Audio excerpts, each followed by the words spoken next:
Kadapa TDP polit bureau సభ్యులు శ్రీనివాస్ విమర్శించారు.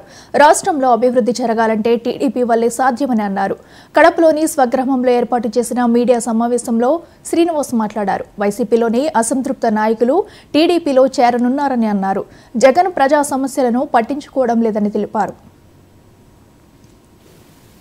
దాదాపు 4 సంవత్సరాల 9 నెలల పాలనలో వైసీపీ ప్రభుత్వం అన్ని వ్యవస్థలను కూడా నిర్వీర్యం చేసిన పరిస్థితిని చూస్తున్నాం. అరాచక పాలన చూస్తున్నాం. ఈ అవినీతి అరాచక అక్రమ పాలనకు స్వస్తి చెప్పాలని చెప్పి ప్రజలు విజ్ఞప్తి చేస్తున్నాం. ఈ సైకో పాలన నుంచి రాష్ట్రాన్ని విముక్తి కలిగించాలని చెప్పి ప్రజలకు కదలిరా అంటూ విజ్ఞప్తి చేస్తున్నాం.